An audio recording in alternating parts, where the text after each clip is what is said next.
Welcome to another episode of Bar, Drinks, and Entrees. My name is James. My name is Kenny, and we're here bringing casual conversations to life. Another show, episode 25, total. This season 3, episode 4. How's everything going? How was your week, James? Before we get started, My week was cool, but got racially profiled this week. You know what I'm saying? So that's just yeah. I'll talk about it real quick and we can move on.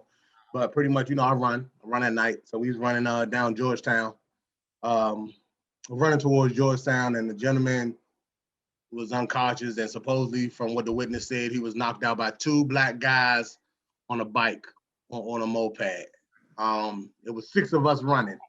Police pulled up on us when we was right there, asked us, because we was all in the vicinity. I guess we were running by as the guy was laying in the street unconscious, and the police arrived about 30 seconds later. And first thing they said, they rolled up on us and was like, "Hey, where you guys going? Who y'all chasing?" And we was like, "We was chasing nobody." He said, "Do you know what happened? You know which way they went?" We was like, "No." So we decided not to continue down the street because that's what the witness said the 2 gentlemen ran off. So we went up. We was on M, so we went up to K. We walked up to K. We were about a block and a half up. The police circled back around, came to us, pulled up on us, jumped out the car, and said, "Hey, we just want to ask y'all a couple questions about what just happened." And he just said, "Yeah, excuse me, who was y'all chasing?" Now, mind you, he says 2 black guys on a bike. The witness said it wasn't none of them. That's exactly what the witness said. So he jumps out. It's 3 women, 3 men. We all running together. We run the group, got to run the clothes, all that. He was like, "So who were y'all chasing?" What? So I didn't say nothing. I let the young ladies handle it because they were calm, but because at that point I was a little frustrated. You know what I mean? I've been racially profiled before, but it was just frustrating. So then the other cop, he jumped out, eyes all big, looked like he was ready for action. You know what I mean? Nervous, whatever you want to call it. Then after that, another one of the young ladies in the run group said that he actually was like, "Well, why we all running?" So, it was just one of those situations where it was just like, man. But white people can run up and down A Street all night long with little tiny ugly dogs and shit and never be bothered. Yeah. Don't even get me started. And look, please don't get Kenny started though. I know I'm already pissed just off the story because I've been there before. But don't get Farrakhan started over there, please. I'm gonna hold my. So I held my composure, held my tongue, because I wasn't ready to address him as an officer. At this point I'm a man just like he is. So I was ready to just say, "Bro, like, you just asked me those questions. You already know. I just told you what it was. The witness told you what it was." So, but I'm black, beard, stand about 6'1". My voice is not, you know what I'm saying? So did he just describe himself standing about 6'1"? Stand about 6'1", 6'2", and Nike boots. 170. Look, out there. No, I said about 6'1". So you know what I mean? I don't know if I look aggressive or not. I don't know if I look. I don't think I look aggressive, but I guess in their eyes, hey. Yeah, if you black, you aggressive, and they are. Yeah. So your skin is the color of aggravation. Being black and being over 6 foot, I get that all the time, man. So Kenny, you about 5'8". Over 6 foot. Over 6 foot. You about 5'8". Come on now. I'm 6'2". About 5'9" on a good day. I'm 6'2". I've seen the photographs. I never real far away and shit. Let me tell you something, bro. Don't really know how tall you are. I ain't never had to ask nobody to get nothing for me. At the top of the counter, I got all that shit. I'm 6'2", bro. Man. All right, y'all got it. Oh, okay, Kenny. Now, moving on, Kenny. How was your week? Because you are not nowhere near close to no 6'2". My week was good. I didn't get racially profiled. Because you're not 6 feet. Uh-oh. How you get racially profiled? I know we ain't supposed to cuss on here, so I'm just gonna give you a little sign language. Well, you not? No, we could cuss. We could say we could cuss. It's just we don't want to cuss every other word like the niggas do on the in South. Like what? Because show ain't even get started good, and you like the Who. Yeah, like the Who. Don't even worry about it, Kenny. Let's come on, man. Jesus Christ. Yeah, my week was good, man. I no complaints, man. I worked hard, came home, Just chill, man. Chill with my daughter and you know, no problems at all, man. Damn, he ain't So even mentioned his wife. That's crazy. He ain't even mentioned and her. Look, my daughter and her. Oh, okay, moving on. I really thought these guys were my friends. I was getting Kenny, there. D is my enemy, not yours, though.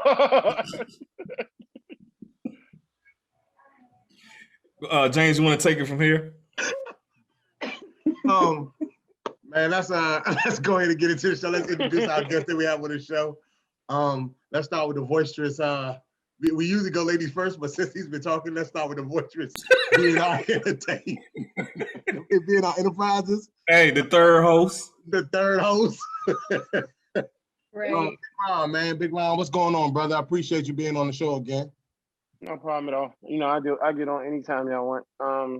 My name is Ron, CEO of BR Enterprises LLC, which is a basically an umbrella of different things. Like, I mean, we do travel, we do parties, we starting to do real estate right now, and one of our biggest things is we have a mobile alcoholic beverage company. It's called BR and Associates. Spirits and cocktails. This is one of the drinks that I'm drinking right now, which is a BBB, also called the blueberry bourbon, which is very tasty. All the hosts on the show have had them before, so Sir, world renowned. Yes, sir. Very good drink. Definitely a good drink. Definitely makes great drinks. So if you ever in town, or if he's ever out of town, you know. Also, if you need him to be a host, a bartender at one of your events, I think he does that too. Yeah, you can reach us at BR and Associates LLC.com. How DC gonna do this summer, man? We gonna you know, open it up with Hooky again this year, or you know, this is gonna be another year in Kenny, the I water? don't know, man. It's just I don't think we're gonna be at that place by June. I don't see that happening, you know. So who knows? We probably gonna be doing a whole little tiny home events and stuff like that till next year. I mean, I ain't gonna say I wouldn't feel comfortable going to Hooky because we outside most of the time. I mean, what's the difference? You know what I'm saying? I mean, that's 2,000 people. I might have been in a room with maybe 100 people, but not 2,000 some odd people. And you know how that can get. So yeah, we gonna play it by ear. Mm-hmm. So, moving forward, we have two lovely young ladies on the show as well. Lovely young ladies. Thank you. Shout out to you, young ladies. First, before I let you introduce yourself, it is Women's History Month. yeah. So shout out to the women. All the women. Shout out especially to you ladies. All the Black women. Yeah, shout out to the Black women, especially, but you know, our beautiful Black women. But shout out to you guys. This is y'all guys' month. So we appreciate you guys, and we appreciate what you have done for, you know, our history, the history of women. So moving forward, let's start with Taylor. Taylor Gang. What's up? I'm Taylor. How y'all doing? So I have a lot of different things that I'm doing right now. Mainly my focus right now is helping people get out of their debt way quicker than they would like, you know, like, especially our focus is student loans, mortgages, auto loans, all those type of things that take 30 plus years, they say. We could cut it down to like 10 or less, you know, so that's my main focus right now. So if you know anybody that is looking to get out of their debt, hit me up. Cool. And now, do you? I'm sorry. Can I ask a question about? Go ahead. Go ahead. So when you say you help get out of debt, you help them pay it off quicker, or? Yes. Yeah. So essentially, it's just to put it simple, it's math, right? So you're not changing your lifestyle. You're not putting like more money towards it. It's an algorithm that calculates your payoff time a lot better than the banks want you, because you know the banks want you to pay all that interest. We want you to put that interest in your pocket. Okay. Okay. All right. Cool. So, and how can they reach you? Because I know right now with the pandemic, and also I know that you're not in the DC anymore. How is it a website, or how can they reach you if that's something they want to inquire about? Yeah. So my website is shopfinancial.com/Imani Faith. When you post this video, I'll put it in the comments. But yeah. Cool. And without further ado, Detroit's finest. Detroit's finest. You can catch her in the, y'all may know her from her cameo on 8 Mile in the crowd right next to Sarah. Shouts out to Trick. You know what I'm saying? Ring your hands in the air from the 313. But last but not least, free world. I appreciate you taking out the time to get on the show. Miss Courtney with 3 T's, Renee. Hello, everyone. I don't got no long little speech like Taylor, but I am a nurse. I just became a nurse last July. I've been working in the pandemic since COVID first started. Thank you for your service. Yes, thank you. Welcome. Thank you. You're the real heroes. I worked on the COVID unit when we first got it in Michigan, so it's very freaking humbling to be a nurse right now. I just encourage everyone to get the vaccine because I don't know. I just want the world to get back to normal, and I know it's not. And most people do think that it's getting back to normal once we get these vaccines. I don't know. I just want everyone to be safe about it. I understand Texas is open right now and the parties and the clubs and stuff, but people got to be smart, especially people our age. People think just because you're older and you have underlying symptoms and other diseases going on. My first patient that passed on me was 21 years old. So it's like nothing wrong with her. So it's just, I just want people to be more safe than they are now because they not. Yeah, because James don't wear his mask. So oh. another reason. I'm joking. Shut up, James. Look, everybody was about to turn on you though, man. Everybody was about to turn on you just now. You got me out here looking bad, man. This mother. I hope you do be wearing a mask. I do wear a mask. We have to. It's mandated. Coworker, she don't like wearing masks outside, like to grocery stores and stuff. She said she don't like wearing masks. She's just forced to do it because we work. She don't believe in it. I mean, I ain't mad at her. Grocery store ground zero. I'm not even gonna ask what I'm not even gonna ask. Get it regardless. I'm not even gonna ask what I would ask normally. Like you know that question we ask when it's a serial killer. Is it white? Was right. She is. Of course. Oh yeah. Obviously. Yeah. I'm sorry. I guess you just want to ask. You want to ask the complexion. Look, I'm gonna be Charlemagne out here. I don't care what I say. I don't know if I have the time, but dog, what's the melanin levels? they just got different views on everything. This is They still think Trump won. So this is fake news. Yeah. 200, half a million people didn't die. Half a million people didn't die, man. No, it's fake news. I think white people like Trump the way black people like Tupac. I'm not gonna hold up, Kenny. Don't say that though. Don't say white people. Just say them, because there's a whole different class of situation when it comes to that though. Mm-hmm. I'm just being fair, Kenny. I'm just being fair. I'm being fair. Real talk. Mm-hmm. Okay, you know what? Okay, I'm gonna let you have that because James knows I don't give a fuck how they feel. I said what I said. So Kenny, you don't have no white friends, huh? Well then, none. Have you seen any on this show?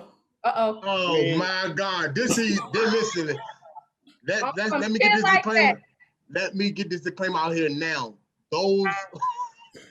We at the bar, man. We talk. Hold on. We at the bar, man. Settlements of Kenny, Lamar Brown, and not Bar Drinks and Entrees. Hold on a second. Don't you ever say my middle name on a recorded show, okay? Niggas ain't supposed to know this. Look. So I'm typing a caption about you. I'm like, these guys really have a positive outlook and I'm like, let me get rid of positive. Hold on, we at the bar, man. We can't talk straight up at the bar, man. You definitely talk straight up, but this is not the thoughts of Bar Drinks and Entrees. Those are the thoughts of Kenneth Brown.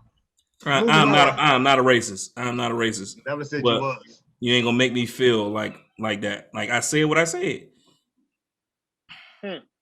Cool. All right. So look, James. Going into the happy hour. Just wanted to we're gonna start it off and kick it off with the happy hour before we go into the questions in the first round, second round. We also got a game too. But before we get to that game, definitely want to talk about this topic. Me and James talked about it. I got into a little back and forth with someone on Facebook because homeboy of mine's put a post up, which I kind of felt. I kind of felt like it was true. And, I didn't like the way the woman replied to the comment, so I had to jump in there and be Kevin Samuels a little bit, play Kevin Samuels' role a little bit. So my man posted, wow. So my man posted on Facebook, why do it seem women treat good men like they're toxic? And say that again. I made a comment on Facebook saying that the woman. Did he say? I'm sorry. What was the thing that he said? This the. Why do women treat good men like they're toxic? I have so much material on this. Okay, so I replied, and I made a comment right under. I was like one of the first one. I made a comment saying that the women can't find good men even though they be right in their face. So this young lady replied saying every good man ain't visible. Some hide behind toxic women with fat asses. So that got under my skin. So I came back and said some women get in their own way so they can't see them. I said, taking the Kevin Samuels approach, women are blind by their own expectations. The expectations they're looking for in men, they don't even meet. When the tables are turned around, they don't even meet their own expectations. Are you done? Oh, yeah. I'm done. Listen. Because she was over me at that point. Ladies, I'm going to tell you why I'm going to say something first, because I want y'all to go ahead and absorb everything that I'm about to say, and then you can go ahead and come back with it. So look, I did a post about a month ago. Kenny, you saw it. James, I think you saw it too. And it was basically about people. It's about being like the vibe that people have with each other. Like it was based off of that. I can't remember the girl's name not right now. She a comedian or something. How she was basically saying the same thing. Match this. You got a list. All these women have lists of what they want, and I'm like, and they don't match what they asking for from their partner. They want the dude to make this much money, but they ain't got that. They ain't got no money. They want the dude to weigh and look like this, but they don't ever go to the gym, and they like little stuff like that, right? Now, getting past all the superficial shit, the problem is this, in my opinion. People deal with people off of a list or whatever that they have, a predisposed notion of what they want a person to be, before they think about the fact is that you're supposed to spend the rest of your life with some certain people, right? Like, what is y'all real vibe? Do y'all laugh? Do you have fun? Or are you just worried about what kind? I'm not just throwing out just saying that women only worry about what kind of car somebody drive, because men have just as many issues with this situation too. A man want a woman to look, I want a bad bitch to this and that. Like, look, the thing is that people don't look at that situation like who is their best partner. They don't get to know somebody, because here's the thing. Most men put on a facade up Mhm. front based off of what they think women want them to be. Like, True. you know, I'm gonna have my hair this way, I'm gonna dress this way, I'm gonna, you know what I'm saying, I'm a thug, I'm a this, I'm I'm a gonna that, act out a certain and way. I'm gonna Yeah. act a certain way. You Mhm. never know who a person truly is because you met them a certain way. Women do the same thing. Mhm. You know what I'm saying? So the problem is that you waste 7 years with somebody that you never really liked in the first place. Because you know why? You don't even know who he was, or you don't even know who she was. Like, people don't pay attention to that. They don't pay attention. Oh, look, a dude go out with you. Oh, he's so nice. He's got manners. He spends money on me. He's this. The sex is good. Guess what? I'm perfect. We're perfect. It's great. It's all over. It's butterflies and rose petals and all that other shit, right? But is he a friend? Do y'all laugh at the same stuff? Can you sit in a room with this motherfucker for 17 hours and be okay with it? All right. Like, the best relationships that I ever had was ones that I could just sit in a quiet room, listening to me. I'm not quiet, excuse me, listening to music, having some drinks, sit there and talk to her for 6 hours and then go steam up the room and then go to sleep. But my point being is, do you Like the ever way really you get use, I that like deep with that. anybody? Steam up Do the you room. do you ever really get that deep with somebody? Or do you worry about what Exactly. they can do for you, or what they can take for you, or what they Yeah. can spend on you, or what they can this, or what they can that? I mean, Right. I'm not sitting here going against nothing that nobody say, because here's the thing. I don't want to deal with nobody that's not as hungry as me on my hustle and just sitting there waiting for me to come home every night. No, I don't want to deal with that. But that's part of what I'm trying to say to you about what you really see in somebody and what you really look at and think about what's going to happen. It's People always ask me, like, why I ain't never been married, why I don't have no girlfriend, why I don't have this, why I don't do that. Because I don't believe in might as well. I'm not gonna be with nobody until that shit is electric. Because I've been in Yeah. love before. You know what I'm saying? Mm-hmm. Some people think I don't believe in love. That's bullshit. Some people think I got a problem with women. I don't have no problem with women. I treat women like the greatest creation on earth when I'm with them and stuff like that. Even the ones that I'm just chilling with, because I don't lie to nobody. That's the key. My thing is this: respect people's time. Don't lie to them. Nobody can ever get mad at you if they know what it is. You know what I'm saying? They can get in their feelings. No, you can't tell nobody how to feel, but nobody can ever get mad at you if they know what it is. That's And good. you know Yeah. what I'm saying? It's so many different. Like, I could talk about that shit seriously for 6-7 hours because I face it every day. Like, people ask me sometimes, what's wrong? Why you don't do this? Why you ain't got that? Because, man, until that shit is like, until I'm like run through a wall in love with somebody, nah, I ain't tripping off that no more. I ain't doing that. I've That's been there. I'm not wasting my time. Gotcha. that's yeah. I got you, man. I I respect want my to hear. time and yours.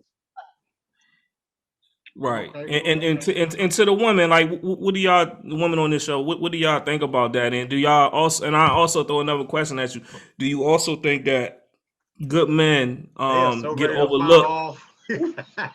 They are so Yeah, ready to fire off. and I was Like, gonna say, look at do their you also? face. I'm sorry. Yeah, I got the Bluetooth in. I can hear you.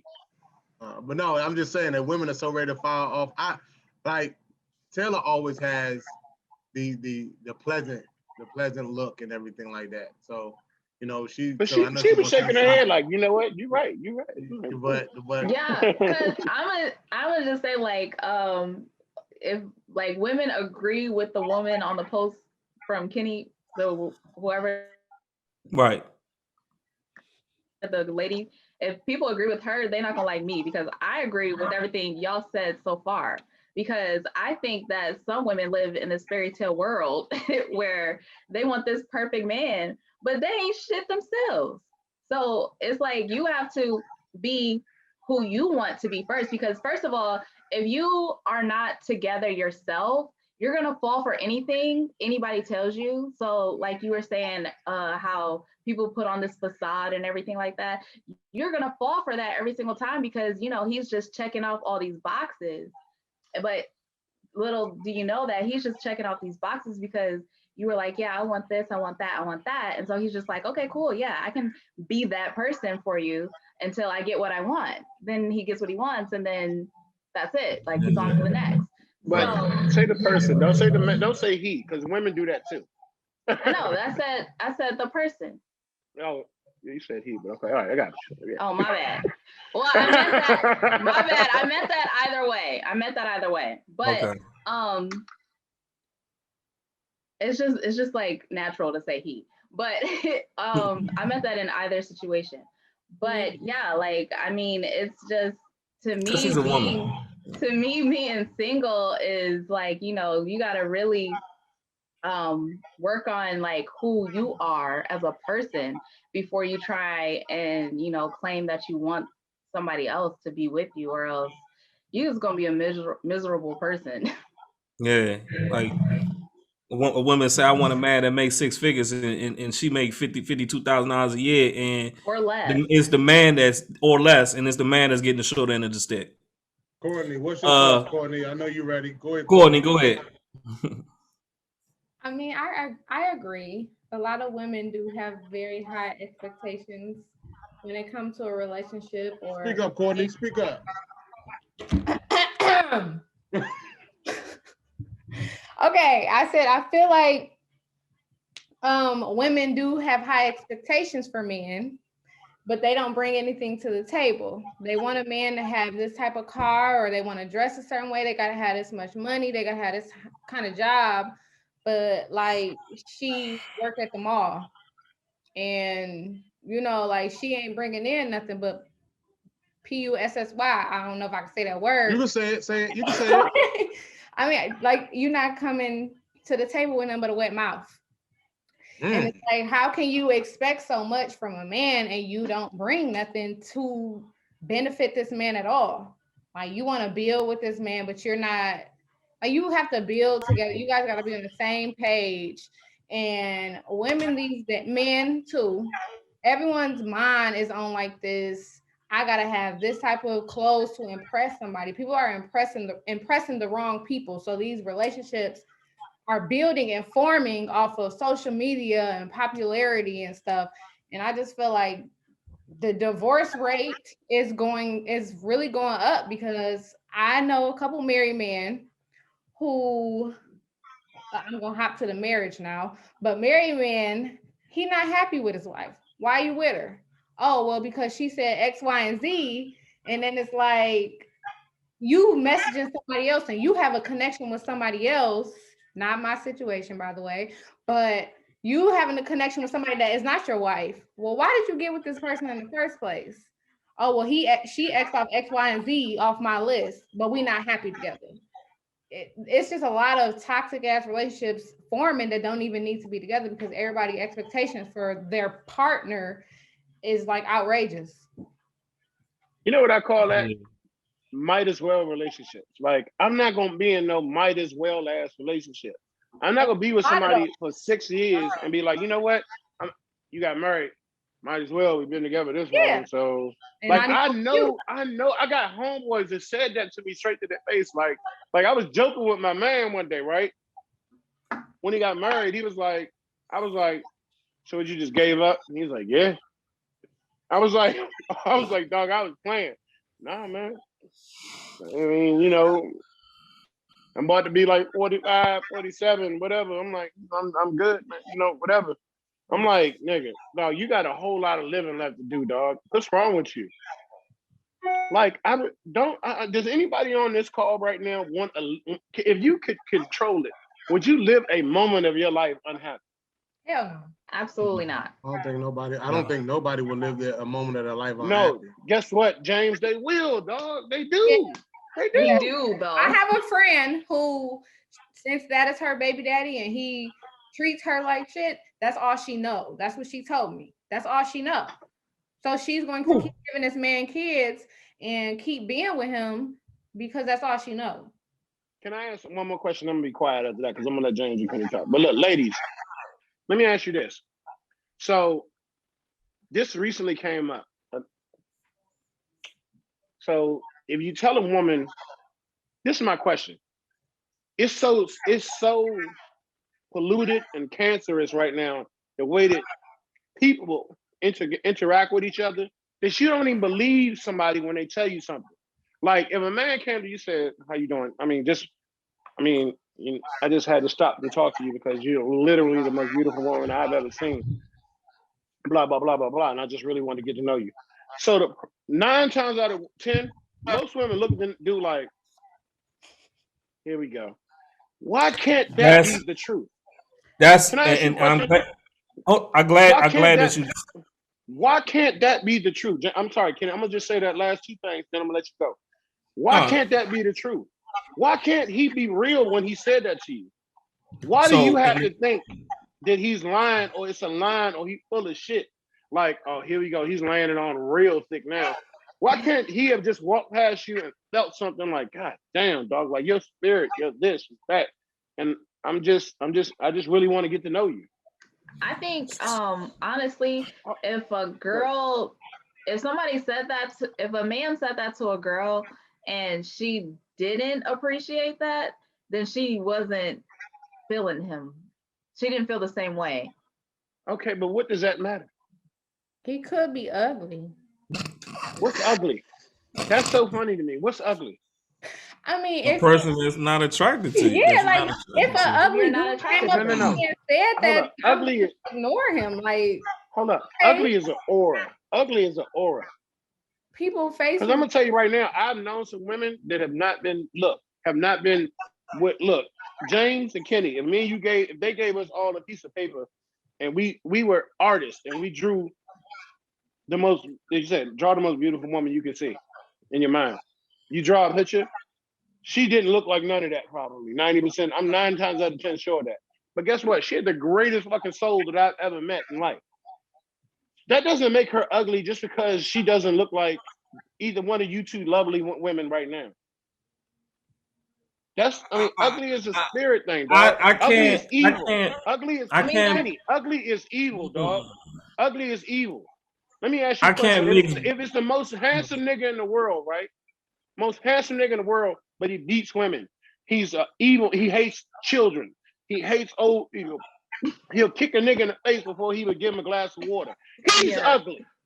He's ugly.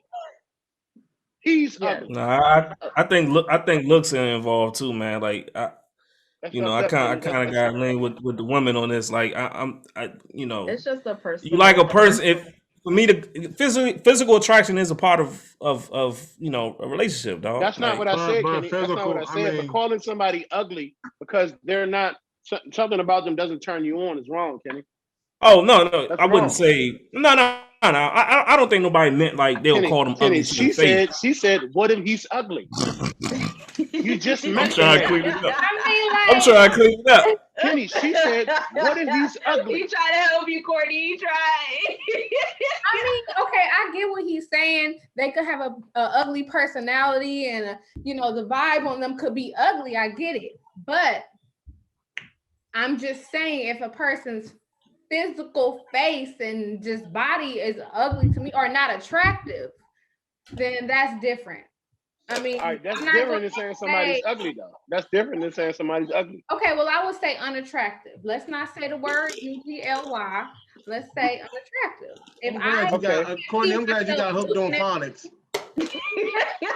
Courtney, I'm glad you got hooked on phonics because you spelling every word on the damn show. Y'all gonna leave Courtney alone, man. Because as long as I was gonna say this though. Let me jump in, James, real quick before we go on to the game. I was gonna say I didn't say anything. Go ahead. No, go ahead. Say about all these. Talk. I was gonna say on top of what Ron was saying, what I thought he was alluding to, why do good men get overlooked that are too nice? Have you women have you Taylor and Courtney, have y'all ever dealt with someone or knew someone that dealt with someone that was actually too nice? Is that a turnoff? Why does that turn you off, though? Wait, no. I'm not gonna say it turned me off. Ow! But my ex was really like, I don't know. I just felt like he was too good of a person, and at that time, I don't think I was ready for all the niceness. I was kind of. Let me guess, you thought he was weak. Wait, what you say? I'm asking, did you think he was weak because of that? I don't think. No, I don't think she was saying that. No, I wouldn't say he. I'm asking. I'm not saying you're saying that. No. I don't think he was weak. I just felt like he was just extremely too nice of a person for me at the time. At that point in time, I was kind of like on some rough shit. I was toxic, and I just felt like he was way too nice. But going back to that, I'm like, I probably just shouldn't have took advantage of that, because the people that I've stumbled across after him have been like assholes and treated me like shit. So it's just like, damn, maybe I should have took that relationship a little bit more serious instead of claiming that he was just too nice. That's why I always say timing is always important. Yeah. In this type of thing. What about you, Taylor? Yeah, I mean, I think girls that think, well, okay, I'll just speak for myself. So if I'm like, oh, he's too nice, like that was like my mindset when I was like in my early 20s, because if he was too nice to me, that came off as serious. And in my younger days, I wasn't looking for anything serious. Mm-hmm. So if you're like nice like that, to me, that just comes off as like you ready to get down on one knee and propose. And I'm like, ooh, no, I don't want to be a wife. Not trying to be nobody's wife yet. Right. But and that's just like from personal experience. Like if I feel like if I was to deal with somebody right now where I'm at in my life right now, I wouldn't be like, oh, he's too nice, I can't mess with him. Like that wouldn't even like cross my mind. I would be like, oh my gosh, he's so nice. Like this is amazing. So why? Let me ask you this: Did you ever communicate that, like your feelings? Like you felt like, because I felt because I felt like if you would have communicated that, and even to you, Courtney, like if you would have communicated, well, nah, it was a timing issue with you. You was in a whole nother space. On some other stuff. Yeah, but like I felt like if you would have communicated that, and he probably would have came off and gave you a some type of response, his tone or whatever, and it made you felt more comfortable. You know what I'm saying? And that just made it, because I asked that I'm a nice guy. I'm one of those nice guys. You know what I'm saying? I've been told that I was too nice, and I'm like, damn. I literally, I'm like, damn. I'm like for real. I'm like, damn. You want me? Why he laughing? Are you not? Kenny is as evil as they come. Yeah. Look, I ain't learned. Look, I ain't learned that to year 6 of our friendship. That this nigga just blow down is like the pit of all evil right here. I treat men and women different. I treat men and women different in my single days. I mean, let me clear that up. But but now I always was like told that I was nice, and even like in the early 20s, Courtney, I could relate to you, like certain situations. You're like, yeah, you too nice, and I want a nigga to tell me shut the fuck up, or some shit like that. You know what I'm saying? I'm like, never made sense to me. Never made sense to me. Why does that turn you on though? Like, hey, fuck over here. I like to be. I don't know. I can't put my place. That's a turn on. I don't know why. I mean, no, I get that. I get that. So, what I think you're attracted to, I think it's a false sense of security. What I think you're attracted to is a man, the masculinity of it. Yeah, I think it's a false sense of security. Yeah, I think I can't relate. If a man ever said that to me, we just gonna be arguing and scrapping because. So what if he's like that? Look, let me ask you a question though. What if he's like that in the bedroom? I think that's what I was talking about, more so in the bedroom, not like just walking down the street casually. In the bedroom, I like aggression. Sorry, I mean. Yeah, that's different though. That's acceptable. Yeah, I'm gonna tell you right now, I don't like no soft ass woman in the room either though. Yeah, I don't like no soft ass woman when it comes to being in the bed either. Don't just lay there and all that screaming and shit. Nah, I need you to grab me too.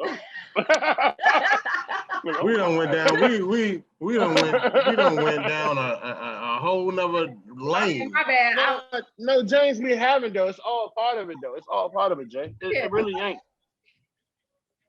I mean, Kenny, what did you just say that I wanted to ask you about? You just said something, and I was just like, No, I was saying that I was that nice guy that was always told that I was too nice. You know what I'm saying? Oh, And I know what you said. Let me ask you a question. So this is two-sided though. Like what you just said about being too nice, right? Two things. Like sometimes people be like, dog, man, you do too much for her. Like you this. Dog, what is too much for somebody that you care about? Right. no, hold on. I'm not that nice of a person where like I'm clingy. No, I'm not clingy. Don't get it No, we're not twisted with talking me about being that. We're not clingy. talking about Yeah. that. I think No, I'm not saying that. Like me personally, Oh, there, I'm not personally, clingy. You I gonna me hit? personally, I haven't said too much on I this go ahead, topic. James. No, I mean, just haven't said too much on it. But what Ron said about what is too much, I think there is a point where it's too much. Like if it's not reciprocated, or if it's not genuinely, or if it's not genuinely from the person, if it's like if you're not doing it from the heart. if it's one-sided, right? If it's one side, and then on the other side, if you're not doing it from the heart, if you're doing it to keep that stringing that person along and things like that, I think that's too much. Like, you know what I mean? You're doing stuff. Or if you're doing it to keep somebody happy. If you're doing it just to keep them happy. Yeah, or you're doing it just to Like keep I them buy happy. him Gucci tennis shoes because I just want to keep them. Like, no, that's I think yeah. I mean, like the one thing I will say about this situation, since we kind of just talking about everything in general, I think people don't really understand their person's love language. Ooh, And I yeah. think that Oh man, here we go with that shit. I think that love language plays a role It in does. certain things. I think like for example, a man that for example, like being like most of the time, or let's just say hypothetically, because I can't even say most of the time now, but men are the breadwinner in the relationship. If he's always out hustling and everything like that, and he's thinking that if I buy her this purse, it'll shut her up, but she really wants time, you know, he's doing too much. He's not sitting there figuring out what's going on with this woman. You know what I mean? And vice versa. Actually, he's not doing enough. He's not doing enough. I'm just saying, he's like, listen, if I give her this purse, if I do this, I would give it to that, then boom. Listen, babe, I'm working on, I'm on a trip, or I travel all the time, but here's a purse. Or I make the money, but I'm working hard at it. I don't do nothing for the kids. I'm not there for the kids as much because I'm out here getting this paper. So let me just fund everything. You know what I mean? Like I take care of the house, I take care of the bills, I take care of all the kids' stuff. So what else do you want from me? I want you to be here. That's control. You know what I'm saying? I mean, James, that's a control thing, though. Right, but I'm just saying, like, because of the man, I'm just saying that may be his way of taking care, his thought process of taking care of home. I think that love language, I think experiences in life, what you seen when you was growing up, all those things matter. I don't think that we take the time out to, like everybody said, to really, really get to know somebody. When you meet somebody, I think you should go into it as a friendship first. Absolutely. You know what I mean? And it makes the sex that much better too. If you really serious about that person, I think you should go into it as a friendship first, and actually have that conversation. Because at the end of the day, when you I think, and this is just me personally, I'm not married, but I haven't been in a major long relationship, but I know doing a 3 to 4, 5 year relationship, you fall in and out of love, man. It's ups and downs throughout that whole thing. You know what I mean? One thing about a relationship is like a vehicle. You can buy any car you want, but can you maintain it? I mean, everybody can go out here and get a Benz, a Porsche, or a Bentley, but can you maintain it? Can you keep it up? Can you keep it running like it was the day you bought it? Okay. So that's about caring. That's about, look, like James, you just made a good point. That's about caring about that kind of situation too, though, James. Like you gotta like if you're not in it for, if you in it for like what you just said, like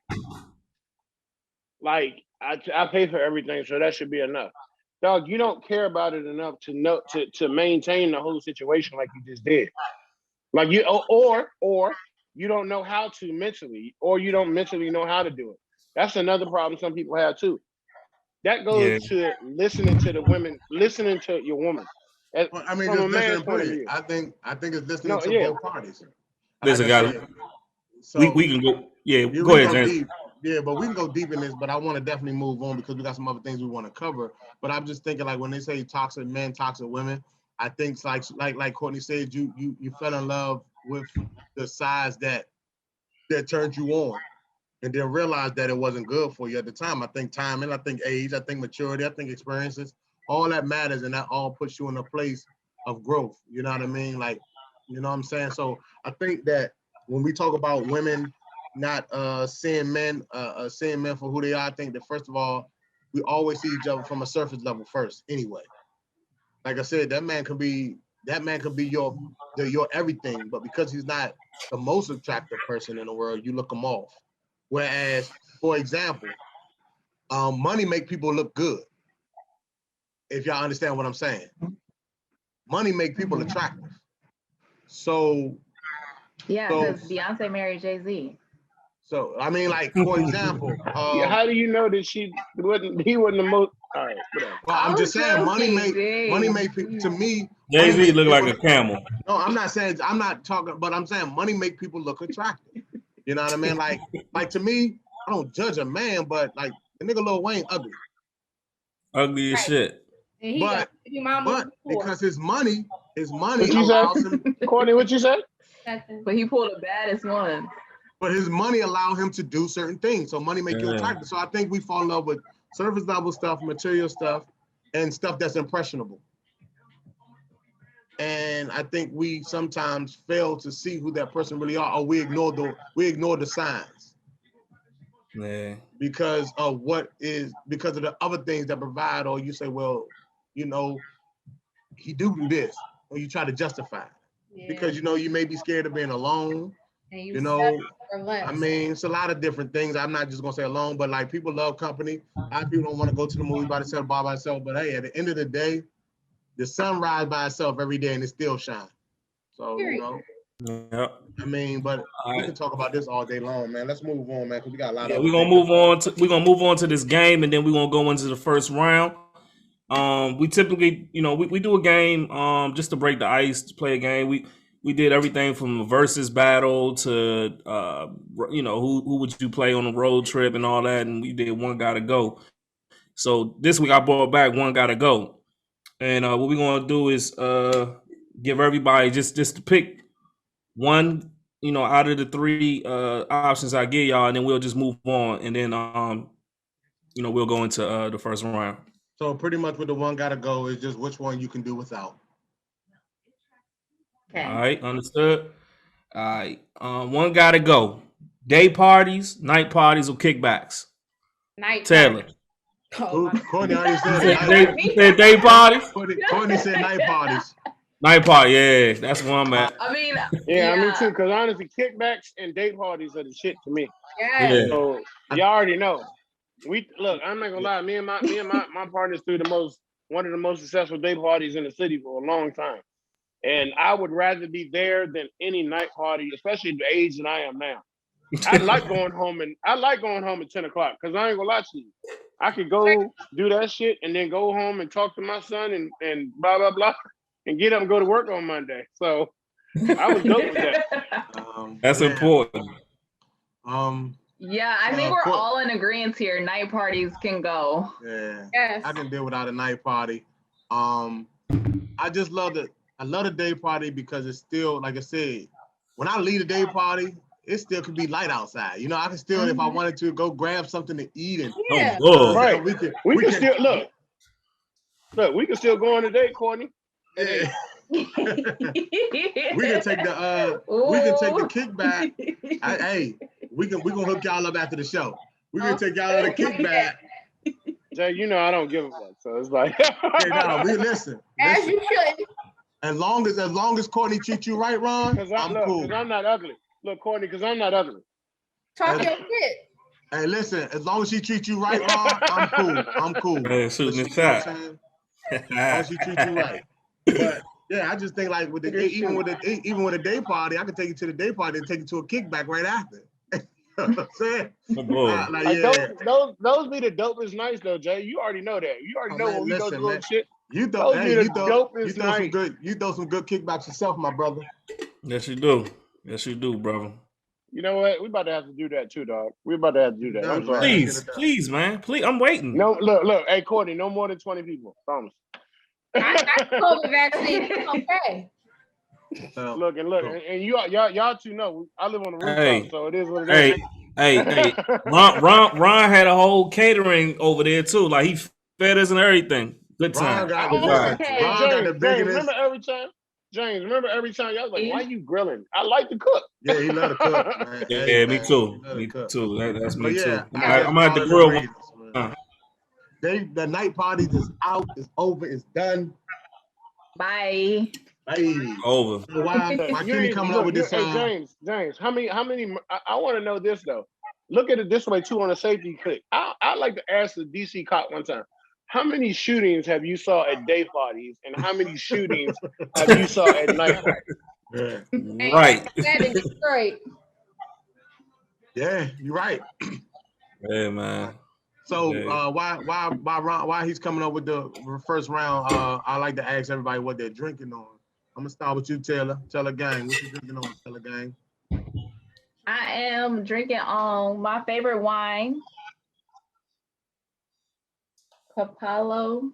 I don't know if I'm saying that right, but it's a Cabernet. I love it so much. What you know about Cab? I mean, I'm grown now. Come on, James. A Cab Savant. Courtney, what you sipping on? I think you was drinking Riesling. Hey, hold it up to the camera again, Taylor. What's Riesling? I'm drinking Mango Moscato. This is E40's wine. 18. Okay. Oh, okay. E40. All black everything. 18%, honey. You know what? I'm a big fan of Snoop wine, the Cali Red, man. The 19 Crimes Cali Red. That joint's pretty good. Hey, I'm a big fan of Beyond Associates Sassy Sangria. What Ron, what are you drinking on, brother? Oh no, you told us the berry whiskey. Blueberry bourbon. James, don't fuck my shit up like that, dog. The berry whiskey. Don't ever blueberry whiskey. Nah, that blueberry whiskey is everything, man. Bourbon, nigga. Bourbon is whiskey, brother. No, that's the okay. Bourbon is a whiskey. Okay. Kenny, I'm hungry. First round. Well, we will go with your blueberry bourbon, but it is a whiskey. Just wanted you to know that. All right, man. First whiskey and bourbon, James. You know, we're gonna talk about this off camera because it's two different things. What? It's two completely different fucking things. Okay. You got it. You are the mixologist, so let me fall back. Let me fall back. All right, man. Let's go into this. Somebody's phone is ringing. Yeah, it's mine, but you wasn't supposed to say that, brother. They ain't gonna hear that. Going into the first round, guys. What are you drinking on? Crown Vanilla. Oh my God! You and Marcus with that flavor? Never mind. All right. Well, I'm drinking Uncle Nearest, man. Let's get into the goddamn round. Yeah, take your glasses off. God damn, man. All right, first round. What are ultimate deal breakers for you in a relationship and why? Okay. What are ultimate deal breakers? She raised her hand. I really want to hear this. For you in a relationship. I know I'm going to have a rebuttal. You're not, though, because literally my only thing is lying. I hate liars with a passion. Like, with me, I am one of those type of people that, like, you can literally tell me anything. Like, I don't care. Like, people try to say, like, oh, I lied because I try to protect your feelings. Like, fuck my feelings. I don't care. I mean, tell me the truth. I would rather you tell me the truth and me, you know, maybe I will feel some type of way about the truth, but I would rather know the truth than for you to lie and for me to find out the truth later. That would hurt me even more. So my number one deal breaker is lying, and I don't care how big or little it is. I just don't like lying. Like, that's your only deal breaker. Huh? Is that your only deal breaker? I mean, just from, yeah, I mean, like. In a relationship, I'm just saying your ultimate deal breaker in a relationship, lying. That's the only one. I'm just asking. I'm not saying it has to be anything else. I mean, yeah. Because lying can encompass other things too. Like what? No, I mean, like, lying can encompass other things as well, like cheating, because you have to lie to cheat. I guarantee you cheating is not a deal breaker for you. Courtney, what is it? I guarantee you cheating is not a deal breaker for you. I guarantee it. Why? How you know? Have you ever been cheated on? No. Yeah. That you know of. That you know of. Have you ever been cheated on? But I'm also not in a relationship. So Courtney, have you been cheated on? Yes. Is that a deal breaker? Yes. Have you been when you cheated on, did you take them back? No. Not at all. You never took nobody back that you was cheating on. No. Excuse me. The person that cheated on you, did you love her? No. I'm sorry. Ron, you see where I'm going with this though, right, Ron? I asked the wrong question. No, you didn't. Right, the question was, no, I'm gonna reiterate the question more. The person that cheated on you, were you in love with them? We told each other we loved each other, but I don't think that I was in love with him. So Courtney don't like. Courtney don't like yes or no. Man. Look, Courtney don't like yes or no questions, James. She don't like yes or no questions. Cheating were is you not in love with him? No. No, she wasn't. Because y'all keep saying some people. Some people go back to the people that cheat on them. I'm saying, me personally, if you cheat on me, it's a wrap. I don't believe that. I just felt like, why? I don't believe that. But the reason why he cheated on me was because he thought I was cheating on him. That's dumb. That's something totally gay, different. Basically, what you're saying, he's gay. That's something totally different. I'm telling you right now. Move, you mean to tell me? So what you're saying is, if a guy you was really in love with, really digging, he cheated on you, came in, or he got caught and said, "Listen, I apologize. I slipped up. This, that, and third.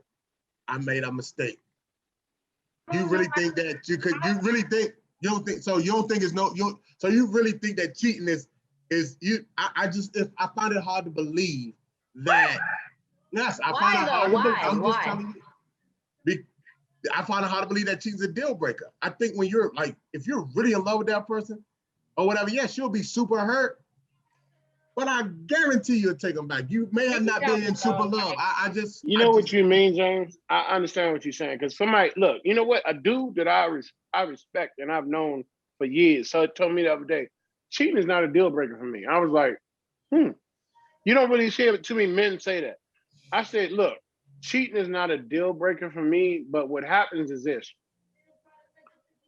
Because there's two different kinds of cheating, in my opinion, like almost, and I'll explain what I mean when I say that. It's cheating where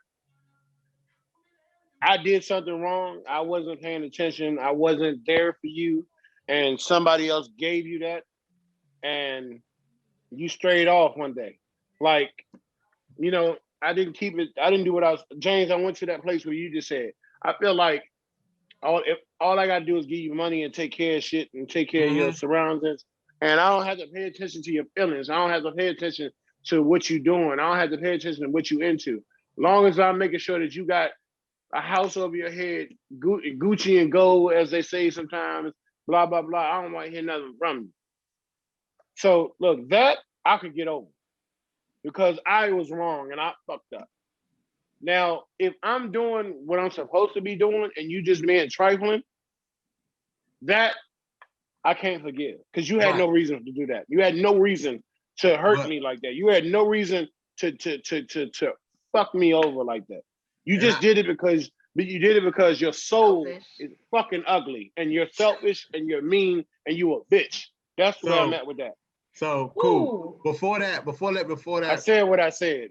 So Courtney, I know that. So hold on, Taylor. Yours is lying, right? Yeah. You're lying. So Courtney, what's yours? Before I accuse you guys, so I apologize. I don't mean to accuse you guys that saying cheating is not a deal breaker. If that's your deal breaker, I apologize. So you know what I mean? I just find it hard to believe. But go ahead, Courtney. What's your deal breaker?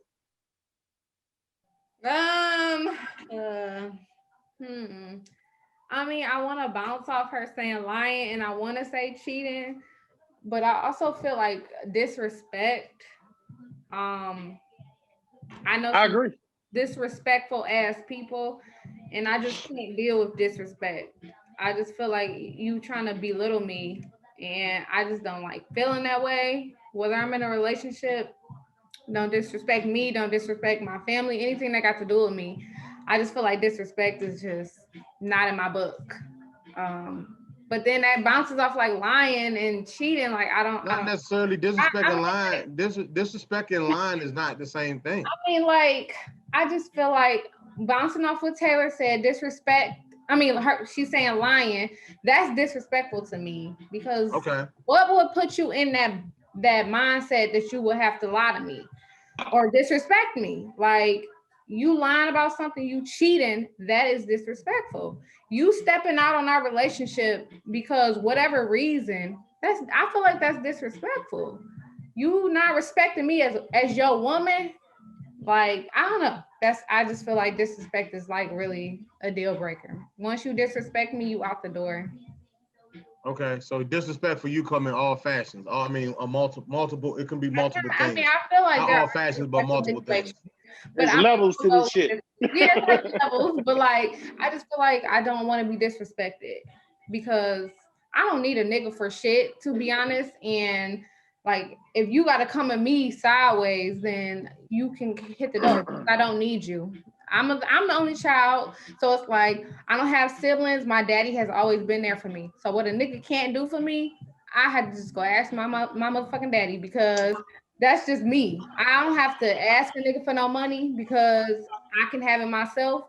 But growing up, like I just had the mindset I don't need a nigga to fund me or to do anything for me. So, you know, if you coming at me sideways, then okay, next, moving on. I'm zero tolerance.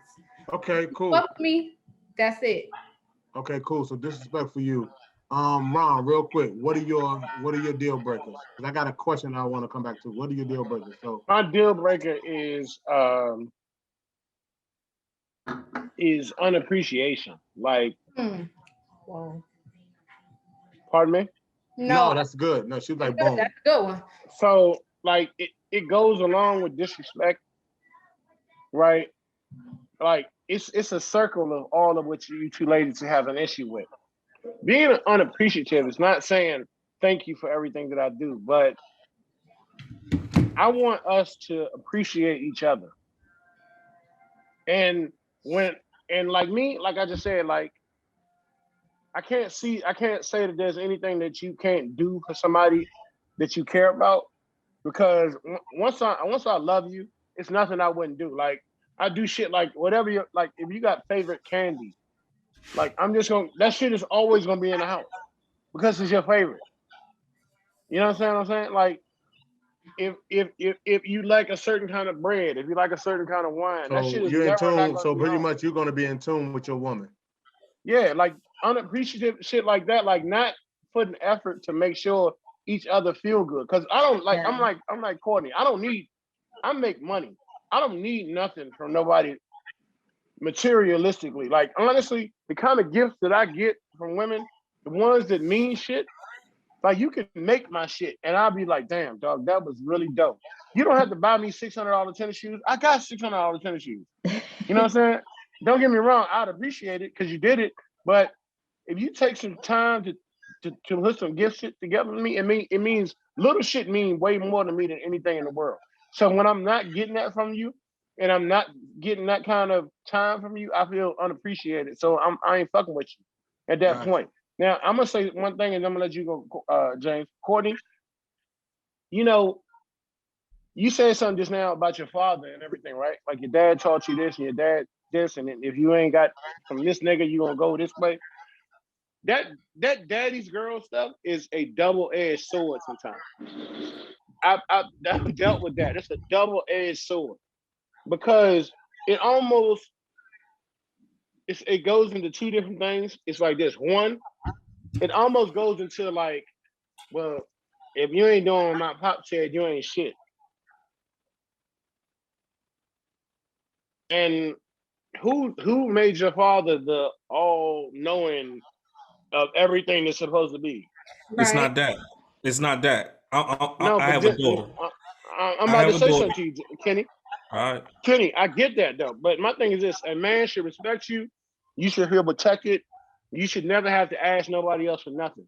But as a father, there's different situations, there's different levels to that than being with a woman as this being my woman. That's all I'm gonna say on that. And then James, the other thing is this: Damn, what was I about to say? No, I can't even remember what the fuck I was about to say. Don't worry about it. Listen, Kenny, what are your deal breakers? My deal breakers, if the woman's not putting in the same energy I'm putting into the relationship, and that covers everything from that's the whole circle. Just everything. Sacrifice financially, we just be on the same page. And if you're selfish, that's the ultimate deal breaker. If you're just looking out for self in the marriage or relationship. And I'm sorry, go ahead, James. Go ahead. No, because I just wanted to rebut what Ron was saying to Courtney, because I think Courtney has every right to use her father as a matrix against whatever man she decides to be with, because that is ultimately the first love of her life, to a man. So, for my daughter, I set value. I take my daughter, well, it's by choice, but she goes to expensive hotels. She goes to expensive restaurants. She has a great life. She's been to California. I haven't even been to California until I was an adult. I took her all over. I took her to Jamaica, all these places. She's been to Disney World twice. She knows, she expects things from me, and I give it to her. And that's the type of I don't want no person to come across that she needs to know how a man is to treat a woman. So I just have to disagree with you on that. But go ahead, James. I don't want to. Kenny, does he have to be willing? Does he have to be willing to do that, or does he have to be able to do that? What you mean? You say willing or able? I'll give you an example. Like I said, I don't really care about money like that, right? Now, I'm going to tell you right now, if I had $10 million and James asked me for $100,000 to go do something, guess what? He'd have it, right? Okay. He's my friend. No, he's my friend. He's my friend, and I trust him, and I would do that, right? But what if he would do it, but he's not completely able to do it? See, my thought patterns are completely different from what you're thinking. I'm saying I could take her to these places. This shit won't matter. She won't date a man because he took her to the JW Marriott. You know what I'm saying? It's more. She's Kenny, my daughter's. Don't say nothing else, Kenny. You ain't got to say nothing else. I'm completely in agreement with you. Had to say. All right, it's not about what he can do. It's about what he will do within his certain situation. How he makes her feel. All right, James, there you go. I'm sorry. So, go ahead. I would. No, all right. So with that being said, I'm gonna touch on that too, because I got a response to that, a rebuttal to that. But for me, deal breakers, financially, being financially responsible to a certain extent. Like, don't be about to be put out, or don't like, you know what I'm saying? Like, I don't mind. Like, listen, I get that we need to spoil ourselves. Most of the world is living paycheck to paycheck. You know what I'm saying? You figure from what Kevin Samuels said, because I know Kenny referenced him, only 8% of men are making $100K a year. And we know only 8% of the world of men are making $100K a year. We look at all the men. So I think he said 8%, if I'm not mistaken. But so financially, you know what I mean? Be a little responsible. According to the government. Yeah, but I don't mind. Oh, I mean, we know the numbers are skewed because of the streets. Nigga, look, what you referencing? But it's 2 or 3 safes in this house right now. Yeah, I mean, we know the numbers are skewed because of the streets. But you know what I'm saying? But like, what I mean by that is being financially, and like, I'm not saying responsible in the sense of, like, I think you should pay yourself first if you can. I think you should take care of your bills first before you go out here and like your rent, Pepco, the basics should be paid before you out here trying to buy a Gucci purse or trying to buy things that you can't afford. Yeah. I know we all, to a certain extent, live. A lot of us, I'm not gonna say everybody, but a lot of people live above their means. I mean, I'm a product of it sometimes as well, but I shouldn't be in a space where I go buy some Jordans this Saturday for $220, and then have to turn around that same day and ask Ron for $100. You know what I mean? Yeah, then we got an issue. Yeah. or I owe Ron $100, but I go and buy these shoes when I know when I got paid, I told Ron I was gonna give him his money or Kenny his money. That's what I mean about being. I'm not talking. I know we want to be financially and fiscally responsible, but some of us not there yet. My other thing is just not putting in the effort. My effort and your effort is going to be two different efforts. I mean, we know that we have straight A students, we have B+ students, we have C+ students, but as long as you put in the effort, I can deal with it because that means you're trying. As long as you're trying, like, I feel like as long as you're trying and you're going hard as you can in the situation and you're willing to learn, I'm cool with those things. I'm not gonna really sit here and say cheating is a deal breaker. I'm not. I don't. Lying is not a deal breaker for me. It could be a lie, cause like you said, any kind of lie, you know what I mean. But we've all lied because we've all lied to our significant other. We've all lied. Lying is fucked up, though. You know what I told Carter about lying? Lying is fucked up, but we all have lied to our significant others. We have. I'm not saying. Yeah, you're right. Whether Speak it for be a little yourself, lie James. or whether it's a little lie or big lie, we've all have had some type of lie. It may have what not he's saying been. is this, though. Even if it's some shit like this, I look good in this. Yeah. Yeah,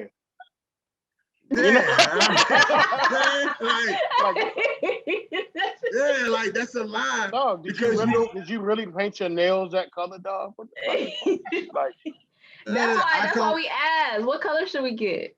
No, but still, if you say, "Hey, babe, you like this dress on me? Do it make me look fat?" If you feel like it make you look fat, then you look fat.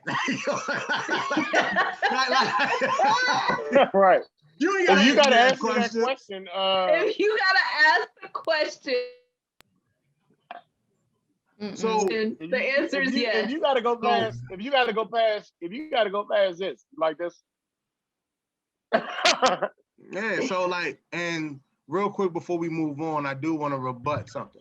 So ladies, let me ask this question, and gentlemen too. So I understand what Kenny was saying about what he does and provide for his daughter. Courtney, I'm like, whatever my dad can get me, whatever you can't, my dad can get me, and everything like that. So does that same energy work for a gentleman who's a mama's boy?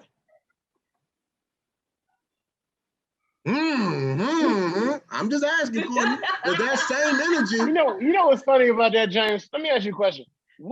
I guess I get what the difference is because every man on here should respect their mother.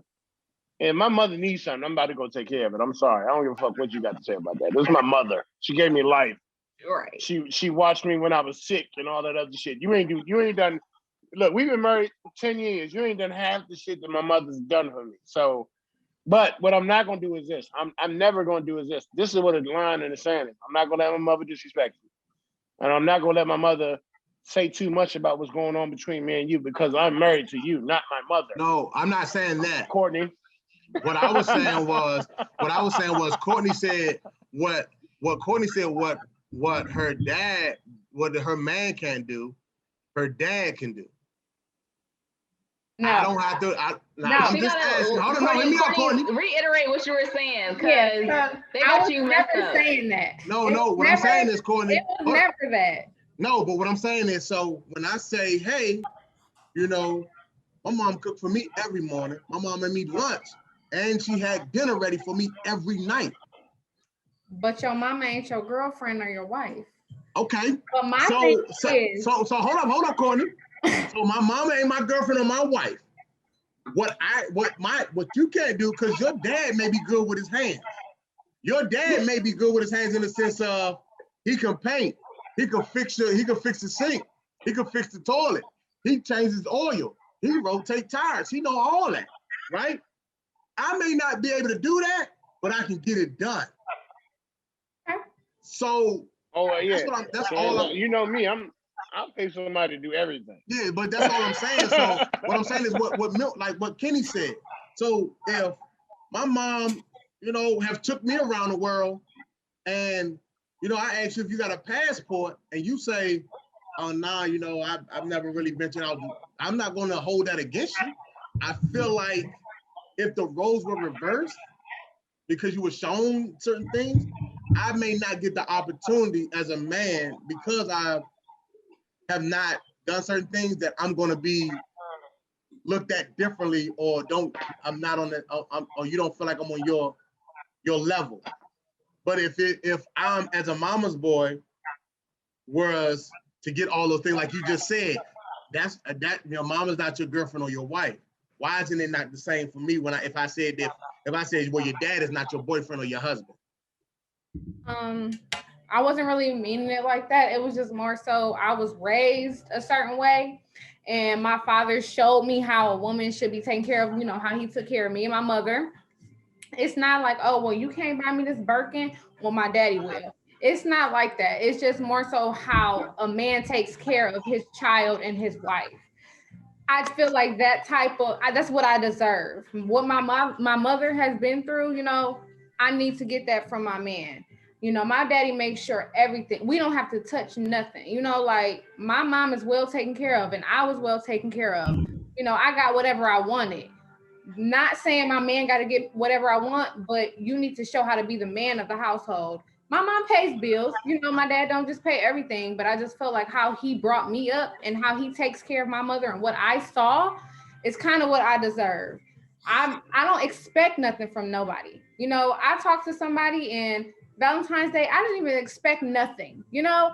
But me, I'm the one to go buy my man this and spoil my man. But me, I don't expect nothing because I just know that my mom don't expect shit from my dad. But he makes sure it's done regardless. My mama don't have to ask for nothing. I don't ask. I mean, that's a natural reaction, though. Yeah, but Courtney, that's a natural reaction, though. So, Courtney, let me say this: is that a deal breaker? Since we're talking about deal breaker, is it a deal breaker if that guy doesn't treat you the way you think you should be treated in the sense of what your dad has shown you? No, because everybody not my dad. Everybody wasn't raised like how my father was, but I just feel like you need to treat me kind of like I have expectations and you got to kind of meet those expectations. You can't just come in my life and just treat me like shit and I'm supposed to just deal with it. I just feel like there's a level of, once again, respect that I deserve and I should be treated a certain way. I'm not going to let nobody just walk all over me. Like, and you know what? Everybody, honestly, everybody should feel like that. Everybody should feel like that. But you know what? I think like I said, I'm not going to say what I it ain't no wine in that glass, baby. It ain't no wine in that glass. I also, but I don't believe it. At this point, as I've gotten older, I don't believe in expectations. So you know what I mean. I don't believe in expectations. Nah, James, you should. Taylor, you got something to say? You deserve to be put a little way. Yeah, I don't believe in expectations. Taylor, you got something to say? You was waving your hand. Yeah, just so like for James, what he was saying, like, you know, the guys versus the girls, like, the girls feeling like, oh yeah, so my dad did this and that. Can the guys feel the same? I honestly think that there is a double standard there. We all live with double standards. I think there's a double standard there because men should be raised to be the lead of the household. Yes, so, yes. Like, I think. But you also need to let them be the lead. Exactly, but that's what I'm saying. Like, if from what James was asking though, like James was saying, like, can a man be like, oh well, my mama was doing this, so I don't need you because my mama was doing this and that. And it's like, it's kind of a double standard with that one because the guys should be the lead. Like, you know, like they shouldn't expect their woman to do these things. I'm not my expectation. Like I said, I don't live by expectations. My expectation is not for the woman to lead. But what I'm saying is, as a man, when I grew up in my household, if we're talking about what I seen as I grew up and everything like that, and I lived in a household with the male and with my dad and my mom, I didn't. But what I'm saying is, I know when I went to my family member's house, my aunt always cooked. You know what I'm saying? My aunt, like, she cooked every morning. It was breakfast. You know what I'm saying? And then we had dinner. You know what I mean? Those are the things that when I came home, that's what it was. You know what I mean? Like, Oh, so you're saying like if a woman like, so because you grew up like that and then you dated this girl and she like doesn't cook at all, you're like, okay, like just like what Courtney said about like it's a certain way or it's a certain standard. That's a deal breaker for him. No, I'm just saying it's a certain standard that she was saying that her dad presented to her at an early age. And so what I'm saying is a standard that was presented to me. So at the end of the day, like for example, I've been in situations where, women that said, well, James, it would be nice if you would work on these things, and I think that will make the situation better. But I always hear, and I'm not gonna say always, but I hear a lot of women say things like, well, this is who I am, take it or leave it. Just like Courtney said, well, I'm not your mother or your girlfriend. I mean, that's your mother. I'm not your mother. I'm your girlfriend or your husband. And I'm not trying to down Courtney. Don't take it that way. But when she said something about her dad, and she redoing her lip. But when she said something about her, I got you. But that's all I'm asking. So is it? I get like I am just as. No, you're not. But when it comes to double standards, you just say shit. I ain't. No, not at all, Courtney, not at all. I don't feel that way. I don't feel that way. No, I don't. But I'm just asking, how does that work for the man? If I say those things because like when a man is considered a mama's boy, even from the movie, what was it? The movie that Steve Harvey, what was that? The joint with Kevin Hart and them. Think like a man. Think like a man. Like remember, he was relying on his mother. That it was very frustrating for her. Yeah. So what I'm saying? That's all I'm asking. But deal breaker.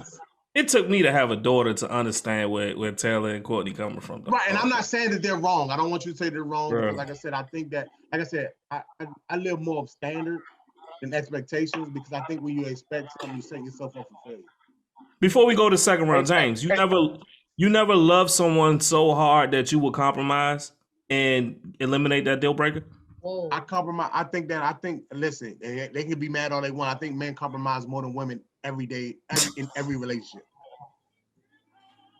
Hey, Kenny, can I ask you a question? I think men compromise more than women in every relationship. Kenny, can I ask you a question? Okay. Kenny. The women is quiet off that one, but all right. Hey, Kenny, can I ask you a question? What's up, bro? Can I ask you a question real quick? So, yes, sir. Because I recently was asked this question, right? And I'm curious to know what your response would be. I'm sorry, a ridiculous text, like I wouldn't already do that. The question is this: if you had 3 things to say to your daughter, like your advice on how to deal with men or whatever in life, right?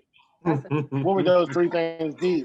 Because I was asked that, like, what advice did you give your son about dealing with women? And I said 3 things. 2 of the things, my son's mother was like, that's exactly right. The 3rd thing she had an attitude about. But I want to hear what you would have to say about that, and then I'll share my 3. Kenny, what to expect from men? Hey, listen. No, advice on how to deal with men in her life.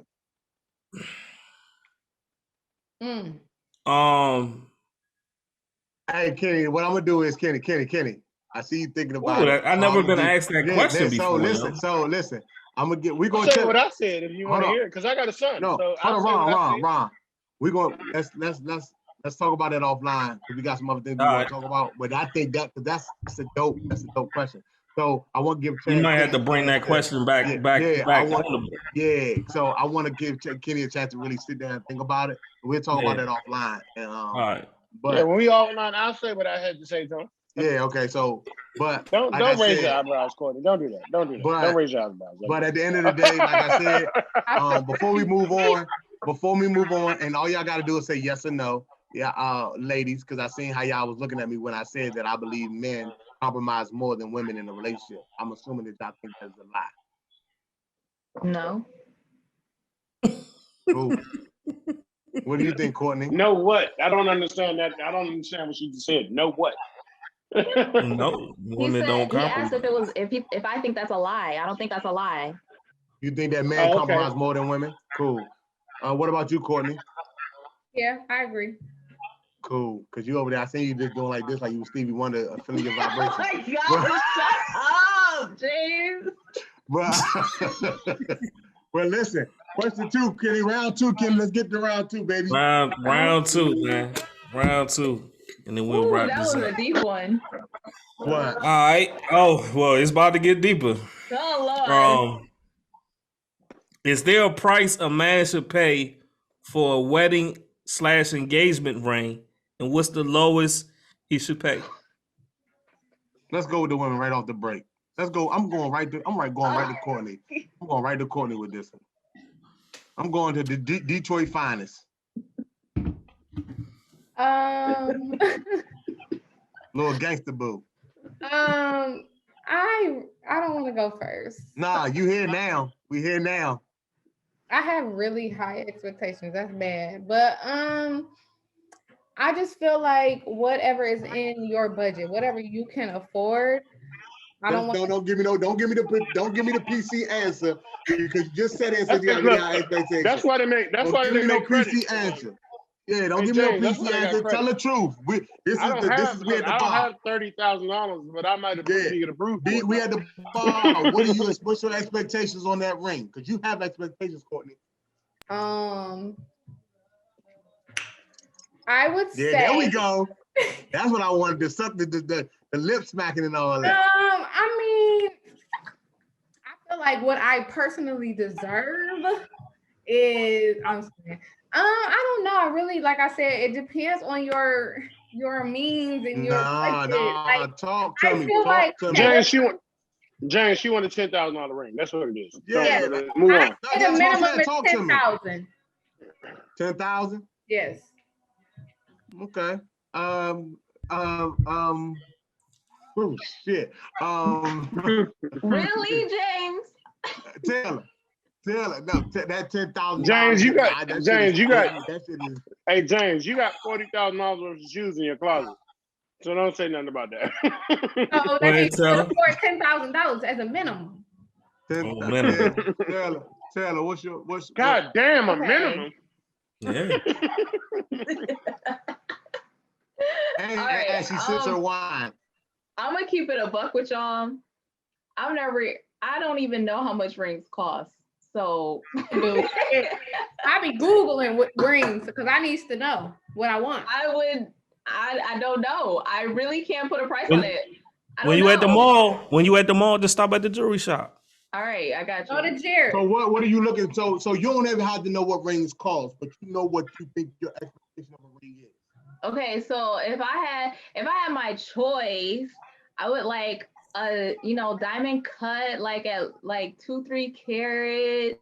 More than that, sis. More than that.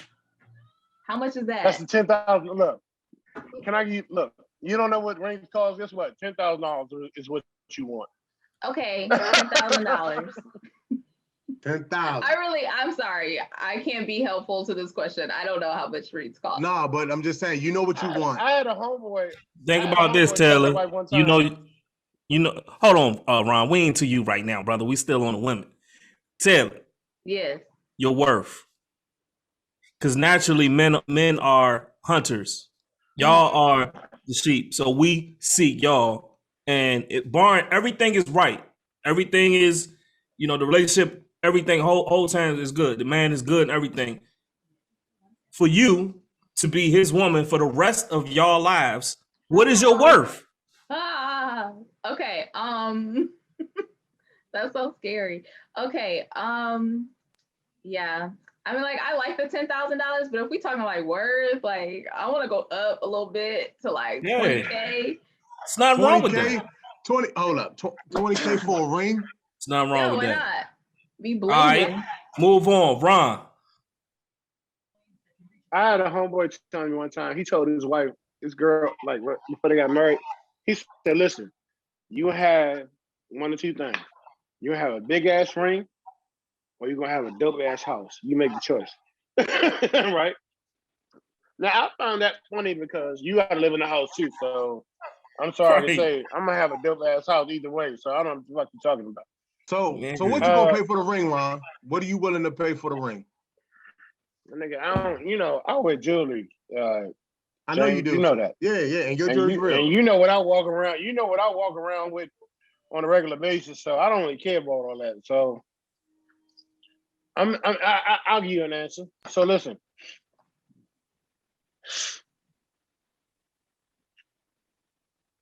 Any woman that I've ever been with on a relationship tip, everybody already know that'd be our girl right there. So if you talking about wife shit, they damn sure gonna know it at that point. So what is your minimum? I don't have a minimum, dog. It's like whatever ring I see that I think is the dopest is what she gonna get. Gotta give a number. Period. Courtney want to know. Whatever ring that I feel is the dopest, and you can see and you can fit my whole name engraved into the ring itself.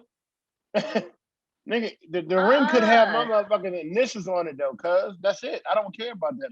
I don't care about that kind of situation. We still wanted a number, but if you so it's number. I mean, let's start at 10, James. Let's start at a minimum of 10. Minimum of 10,000. Okay. Yeah. However many diamonds it takes to spell out my name on your ring. Like that. Period. Am I wrong, James? Am I wrong?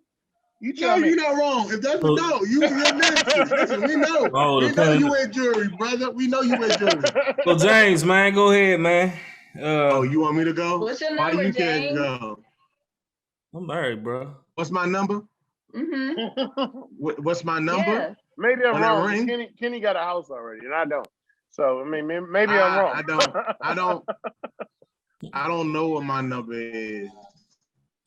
But nigga, James will spend $1,600 on your ring.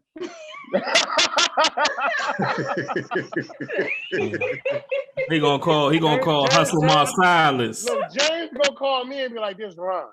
He gonna call Hustle Man. $1,600. What's the best your man could do? I'm gonna put a bunch of baguettes in the joint, just flooded with baguettes. You know? Courtney, he gonna call Hustle Man, right? You know who Hustle Man is, right? You don't watch Martin? You know that show was based out of Detroit. We know. He gonna call the look. But at the end of the day, in the window. Hey, James, you gonna call the plug? Yeah. No, but for me, I'm definitely gonna listen. When it comes to that ring thing, hey, really young to plug. But nah, at the end of the day, you see her dancing. But for me, I don't know what my price is. So I think 10,000 is steep. At this point, yeah, I think 10,000 steep, but I don't know, like what Taylor said, I don't know what rings cost. So I don't know what I'm going in to get. But I mean, think about that. When she go in there and she look at the ring, when she go in there and look at the ring, listen, man, you gotta finance that blicky. You know what I'm saying? Like, hey, James, how much was your car? If you can find, I think that my car was a couple bands. Exactly, nigga. And guess what? The ring is gonna last 10 times as long as your car. Yeah, but what I'm saying is, like, when it comes to that ring thing, man, you know, like for me personally, I don't even care to wear a ring. I'm not wearing a ring when I get married. So, yeah, I said it. Yeah, I said it. Because I know my auntie and my uncle, they've been married for 40 years and they don't wear wedding rings. I'm gonna wear my shit. Yeah, I'm not wearing no ring. You said what? That's what I'm saying, Courtney. Okay. You said that shit, Courtney. Nah, I'm not wearing my ring, but I don't know. But when we go to the Zoom call right now, when we go to, can somebody mute yourself, brother? Go ahead, James. But what I will say is this: when it comes to the ring thing, when we go to the store, I'm gonna go see what she like, and I go from there. But I don't think that the price on the ring. I think the ring is for show. I think the ring, like everybody keep calling it a symbol of marriage. I think rings are bogus to a certain extent. I think rings. Fuck you, Kenny. I think rings are bogus to a certain extent. To be honest with you, people wear it for show. You know, they don't wear it for love sometimes. Like the biggest rock in the room, oh, he must really love you. You know what I mean? I don't think the ring symbolizes love. I think that your love should just really come from who you are. Like I really believe that. Political answer, James. Hey James, can I ask you a question? Yes, sir. Can I ask you a question, James? What's the difference What's the difference between? Be real with this though, right? What is the difference between a pair of Shaqs and a pair of Jordans? I'm not buying no Shaqs. Good question. So guess what? Your whole reason just now just got flushed the down the toilet. Listen, like the rest of the shit. But I really feel like just because you got the biggest ring on doesn't mean you're happy. No, that's not what I said to you, James. It don't even gotta be that's what I'm saying. So the ring. James. So my thing is this. All right, so James, okay, hear me out. You could have drove. Look, let me. Oh, but hear me out. Are you gonna cry in a Rolls Royce or are you gonna cry in a motherfucking Honda Accord? No, I'm not gonna go that far. That motherfucker got 4 wheels and they go left, right, forward, and backwards. It's not about the money. I'm gonna tell you, James, like this. If you go in there and you see a ring that you like, and that you want the woman to have because you care that much about her and you want her to have something nice. That's all that fucking matters. It does not matter what you pay for, James. I'm gonna give you that real. Yeah, but at the end of the day, like, no, first of all, I'm gonna take her in there. I'm gonna take her in there and get her what she likes. So like I said, I don't know what a ring costs. I got like what Taylor said, but I think I don't think that $10,000 is gonna. I don't think that because you said I need. Like when people say, "Oh, minimum 10,000," so if I can't afford it, if I don't get you a $10,000 ring, does that mean we're not getting married? But what if you go? I'm just saying, if you like the $10,000 one though, like say that again, Courtney.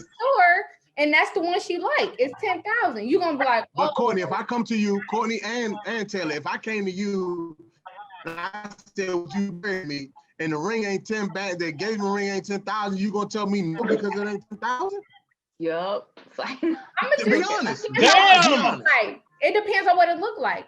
It could look like, oh shit, this shit is actually nice. I'm gonna be like, okay, that's cool. This shit is actually Let me tell you something, James. James, I'm gonna tell you something. Oh, hey, actually James. nice? Hey, James, guess what? I'm gonna tell you like this, no lie. 2 things. One, I'm gonna say this. The ring is 10 grand in the store that she pick out. I guarantee I'm gonna get that bitch for 6. Okay? Because the nigga not gonna take, I'm gonna tell you right now, I buy enough jewelry. You can make that face all you want, young lady. Look, I'm gonna be like this. Look, here's $6,000 cash. That's all I got. I guarantee I'll get that fucking ring. That's one thing. 2, Detroit. Pardon me? Huh? What you say? I said not Detroit. That's why that city looks the way it does now. Anyway, the second thing is this. Anyway, that's like somebody bragging about being from Baltimore. Oh my. Anyway. Hey, hold on. These are the words from Ron, BR and Associates. This is not the words from Bar Drinks and Entrees. But what I'm saying is, all I asked was, like, what I'm really saying is, I'm being honest. No, but James, if I was to give... you also seen this though. Look, you see some dumbass rings on women's fingers, some dumb rings, right? They were like chandeliers and shit. Guess what? Because I know jewelry, James, I can tell you right now, those rings just look dope. So hold on. Just because you just said something, so it really, you can't knock the women for putting value on what they want. For what you just said, you see, you saw a lot of bullshit rings. Yeah. Huh? Oh no, I have no. Listen, I'm not saying that they don't have to. Listen. You put value on whatever you want. That's cool. But at the end of the day, if I get on one knee with a ring and I like, and it wasn't 10 bands, and you turn it down, like, do you truly love it? So you're saying that you're proposing with a ring she did not pick? It was something you picked? So now I can't pick the ring. So whom are you speaking? They're not going to be that materialistic, dog.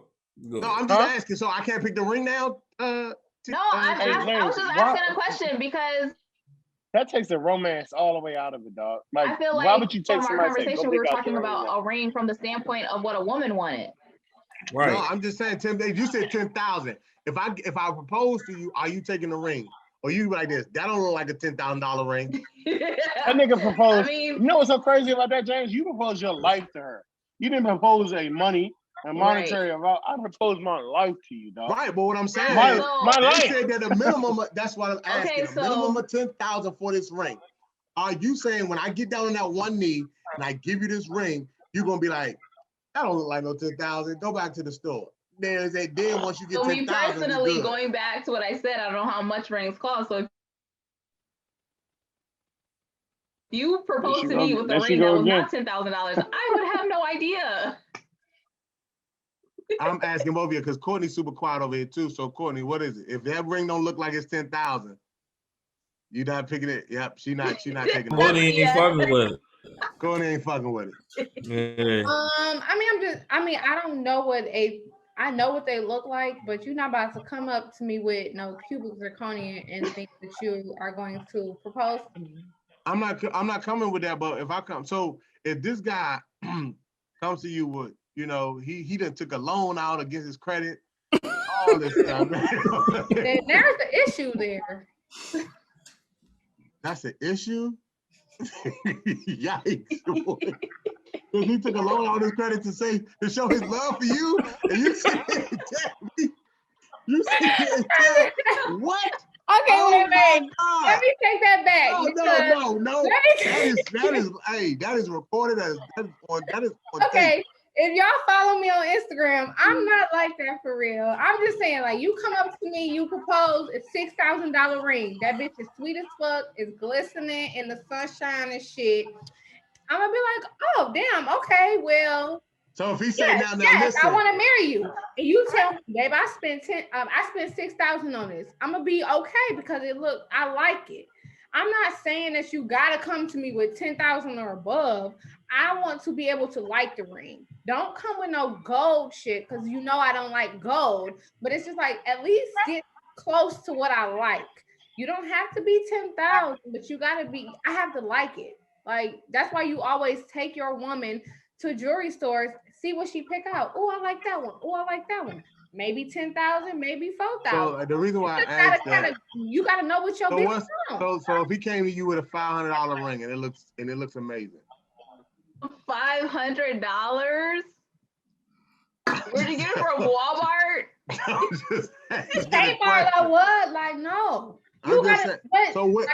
You have to buy a ring for me. Hey Kenny, I gotta go downstairs real quick. I'll be right back. All right, I'm sorry. Yeah. So there's nothing wrong with a woman valuing the ring. I'm not even talking about price. Like even what Courtney was saying, like it's nothing wrong with that. Like man, Ron made me lose my train of thought because I was going to come in with a good point. I'm trying to remember right now, getting a little older.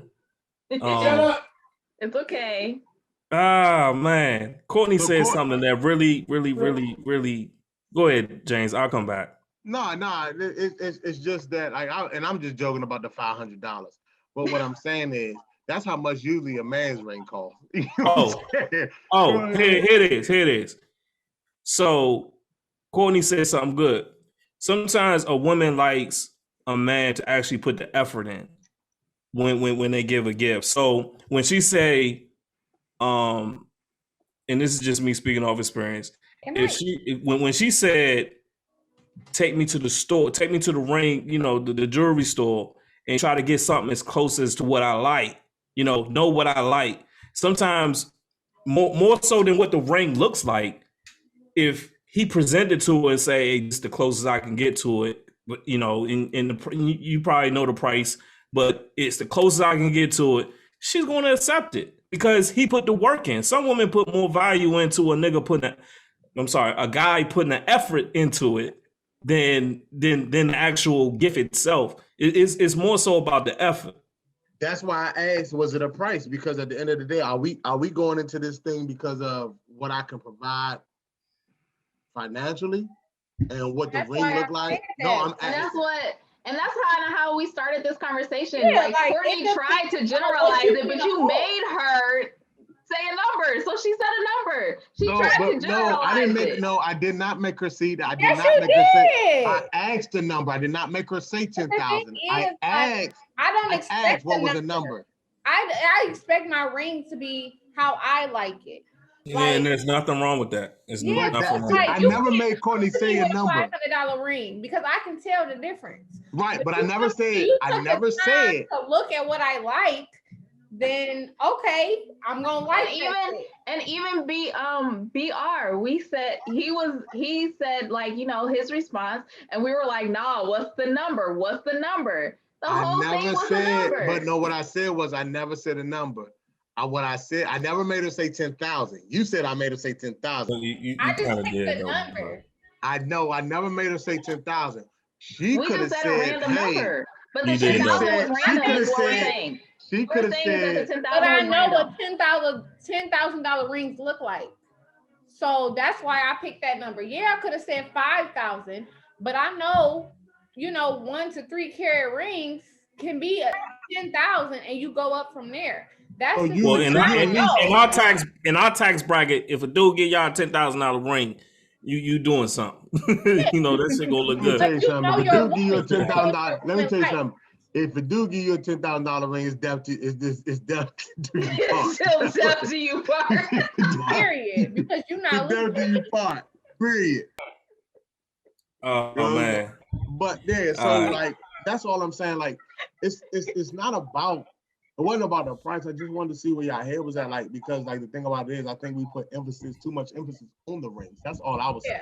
Yeah, so, I feel you. I don't mind. I'm not saying that I wouldn't spend $10,000 to $15,000 on a ring. I don't know what a ring costs. I haven't went and looked at rings for marriage. I haven't. Like I didn't answer the question, but for me, it's no number on it. It's the effort. Is even to this day you'll pay $20,000 for a ring? Let me tell you something, dog. If I really love this woman, dog, ain't no money on that shit. Like, I'm gonna get her the best. That's just me. Because I love hard. I'm a Libra. I love hard. You a Libra? Okay. When your birthday? October 6th. I believe that because he love hard and he hate hard too. That's male for me. It's because I hate hard. Because I love hard. So because he hates hard and he love hard. It wasn't more so about, like I said, it wasn't more so about the price per se. I just think that people put a lot of emphasis on the ring thing. You know what I mean? And like I think the woman buys the man a ring, if I'm not mistaken. In the marriage. Is that true, Kenny? You're the only one that's married on the pod. Yeah, it's supposed to happen that way. I'm about to say, D didn't buy that nigga no ring. D did not buy that nigga no ring. I was answering your question, Jane. It's supposed to happen. Yeah. I was really Kenny, I hope she can hear me too. D didn't buy my man no ring though. Yeah. But I was saying that. Put me on the spot. No, I was asking. No, I didn't try to put you on the spot. I just was asking if the woman, the fiance, buys the ring for the male. So, with that being said, what are you willing to spend on the ring, Courtney and Taylor Gang for your male companion? Lord Jesus, here we go. I don't know how much do wedding bands cost, Kenny? About between 1,000 and under. Yeah, it's one around out the penny machine. a couple thousand. Damn, for real? No, I'm gonna go. If a man go all out for me, I'm gonna go like what's her name, Chrissy off of Love and Hip Hop, and bling my man out. Period. And to be right now. To be honest, that's what it's all about. Around, dog. You already know that, Jay. So, Courtney, what you spend on the ring for your future husband? Sit down, Bell. Sit your ass down. That's his dog. That's his dog. I'm gonna have to mute this guy, man. This dog just came out of nowhere. Kenny, what was I supposed to do about that? I made sure I was sitting down because damn. Yeah, so Courtney, what you like that, huh? You like that, huh? Courtney like roughnecks. She like to be yelled at. No, she like a nigga to fold her glasses up. You know what I'm saying? Anyway. She want a nigga to make her clutch her pearls. You know what I'm saying? So, Courtney, what you spending on? Courtney gonna cuss you out. Courtney, what you spending on? What you spending on the ring for your husband? Kind of like whatever he want. I mean, I like to spoil my nigga, so that's dope. That's just me. And that's what it's about. It's about just going all out for your significant other. You want them to look good. You want to show how much you know what I'm saying? And I think we looked at it a whole different way. It's not about if they receive it because it costs this much or that much. It's about going all out for your significant other. I mean, I agree with you, Kenny. I feel like even in an upgrade, because you're gonna have to go through the upgrade stage too. I'm almost there. Upgrade. Yeah. No, you talking about James? You know what? James, you know in 10 years. I know after the 10 years. Yeah. James is the cheapest nigga alive. I'm buying this one big rock. That nigga James is the cheapest nigga alive, though. Yes, he is. You gotta get out. It's upgrade. I'm buying this one big rock. Play music. Hopefully by the time we 10 to 15 years in, you ain't even thinking about me like that. Yeah, that's just James. Nah, you gonna have to go through that, bro. So when you when you upgrade year, Kenny? So we going into the last round. I'm pushing. I'm up against the wall. It'll be 9 years in August. Yeah, when you upgrade year, Kenny? Next year, bro. So you looking? Yeah, I got that good raise, bro. You know about it. Okay, Thanks about it.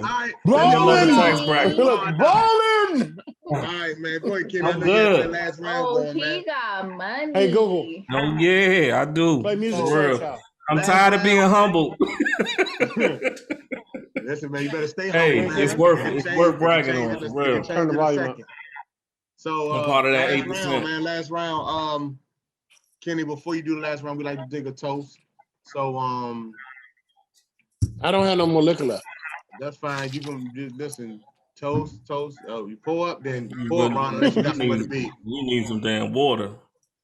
Damn you. Y'all niggas is drinking beer. Nah, I'm drinking whiskey. I'm drinking Uncle Nearest. I empty out mine. So you're drunk. Courtney, can you put some wine in the glass for real? Some wine in there. Like these little spits of wine in the glass. Hey, fill that motherfucker up. I'm thinking. You know the wine. You know things are scarce in Detroit, so she had to do it in my. Are you in Detroit right now, bro? Yeah. Courtney is. Oh, listen, everybody, hold your glass up. Hold your glass up. Courtney look like she about to play Erykah Badu when she hang up. Drink some wine. I'm up here right now, so. At the end of the day, man, I want to toast to all of y'all. Hope 2021 be so prosperous, great, and y'all to get to accomplish any goals that y'all have set so far in this year. So cheers. So cheers to all y'all. Cheers. Man up. Last round, let's go. It's dope, man. This dope. All right, last round. I like to end the show positive. We're a black-owned podcast, so always like to end it off on a good note. And it's just an easy question. 2 questions. What are you grateful for? What are you grateful for? And what you look forward to achieving in 2021? I'm trying to put everybody goals to reality. You get what I'm saying? So first question, what are you grateful for? You know, accepting your blessing, acknowledging it, thanking God for it, and what you look forward to achieving in 2021. And I'll start with Taylor. Lit.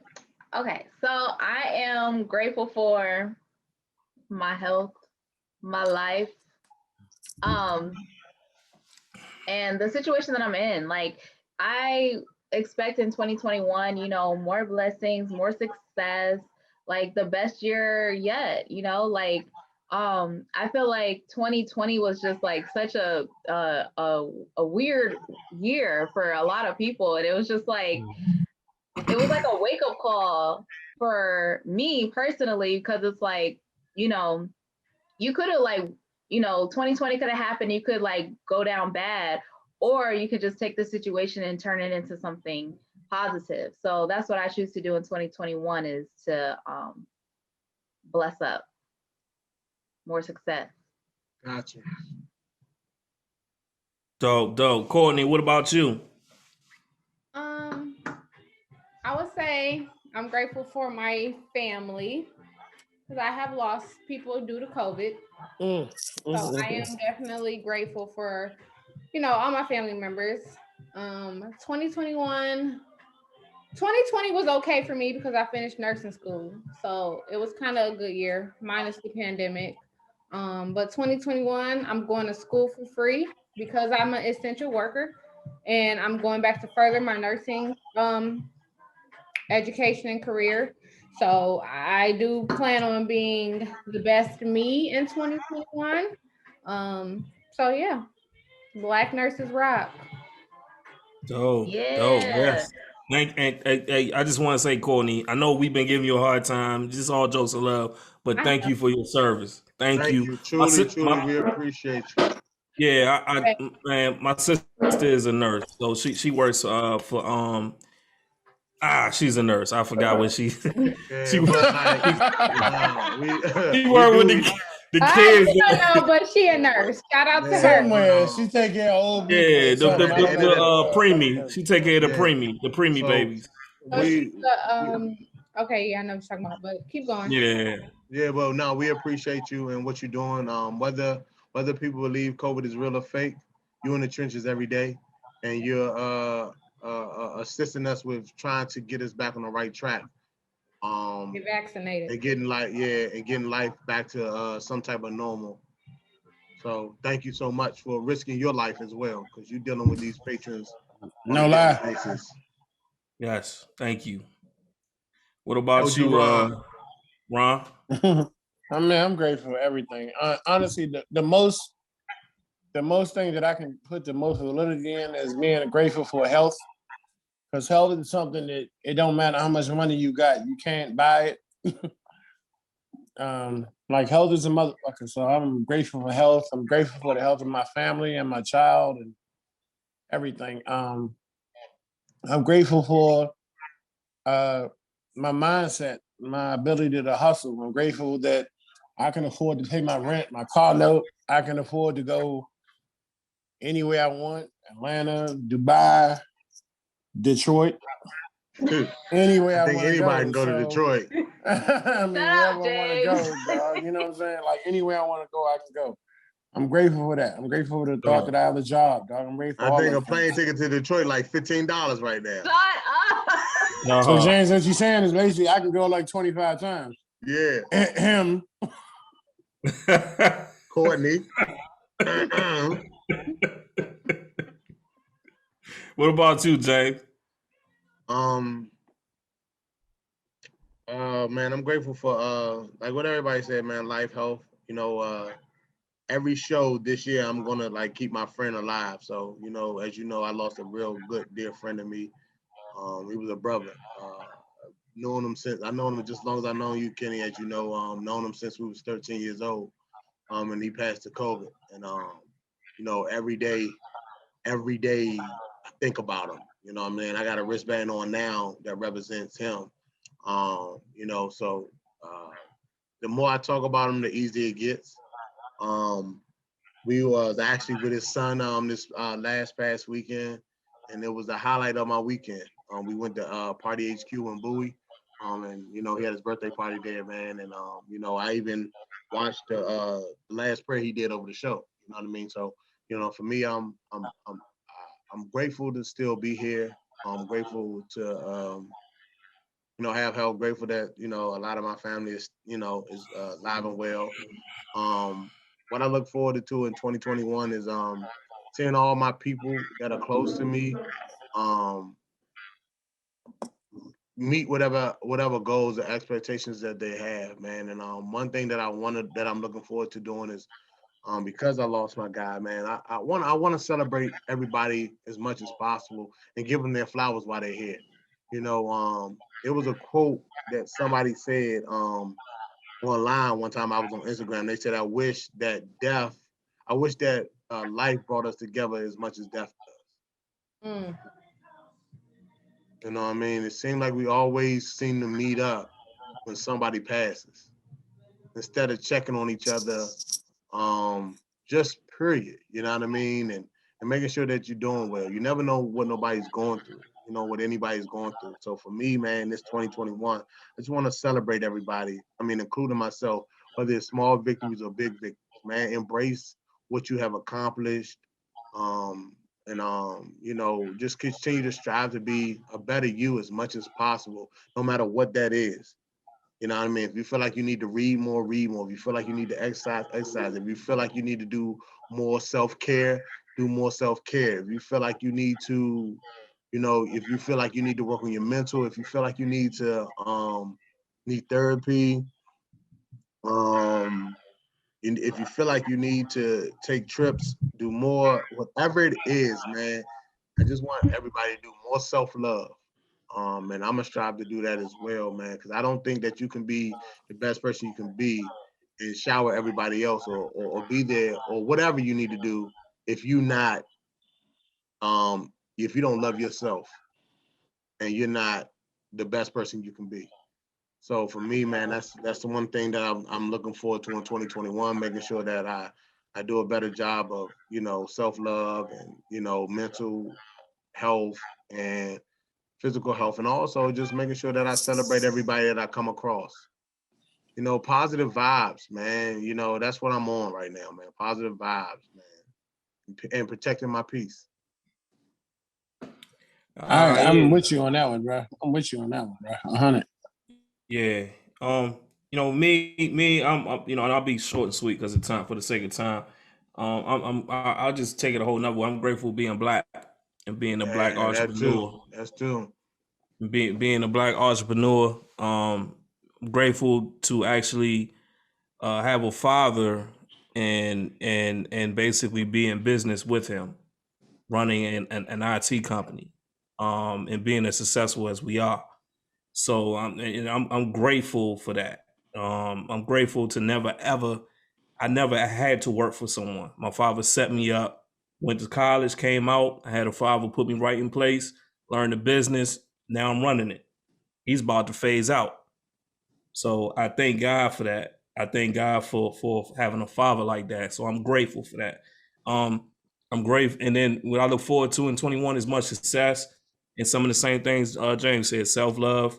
One of the things I'm looking forward to is I'm a black man that's afraid to go to the doctor, but I'm going to make my appointment to get my physical check and everything. So I look to get better with self-care, taking care of myself, because I normally take care of everybody else in my family, and I never take care of myself.